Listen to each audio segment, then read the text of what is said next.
Guys welcome back to my YouTube channel. তো আজি গৈ আছোঁ মানে বিহু চাবলৈ আমাৰ মানে য'ত ৰঙালী বিহু উদযাপন কৰিছে অসমীয়া মানে এইফালে গাঁৱৰ মাজত তাতে গৈ আছোঁ। ৰাতি সকলোফালে আন্ধাৰ হৈ গৈছে চাওক। তো এতিয়া লগ পাইছোঁ ডাইৰেক্ট মানে বিহুস্থলীত। তো চাই থাকক ভিডিঅ'টো শেষলৈকে। আৰু এইফালে চাওক নতুন চোলা লৈ ল'লোঁ। তো গাইজ ফাইনেলি এয়া আহি পালোঁ আৰু এই আগত চলি আছে মানে মুকলি মানে বিহু চলি আছে। এইটো মানে গায়ক এতিয়ালৈকে আহি পোৱা নাই, সেইকাৰণে মানে ওচৰলৈ যোৱা নাই, দূৰৰ পৰা চাই আছোঁ বাৰু। এইফালে চাওক ইমান মানুহ হৈছে গাইজ চাওক।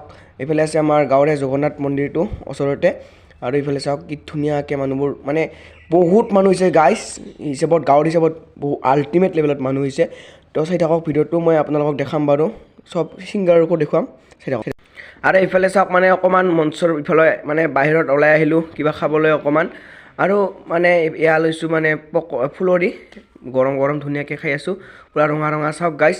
আৰু এইফালে আছে মোৰ লগৰবোৰ, মই খাই দিলোঁ, কি ধুনীয়া লাগিছে। এইফালে আছে অমিত আৰু এইফালে আছে ধনজিত, ধুনীয়াকৈ খাই আছোঁ।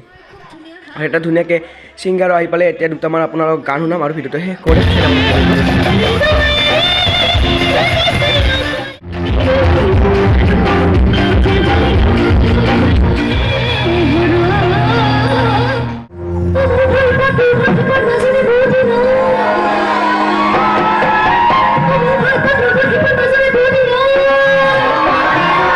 এইখিনি আছিল। যিসকলে ভাল পায় প্লিজ তেওঁলোকে ছাবস্ক্ৰাইব কৰিব, লাইক কৰিব, কমেণ্ট কৰিব আৰু ভিডিঅ'টো শ্বেয়াৰ কৰিব। তো আজিলৈ বাই বাই।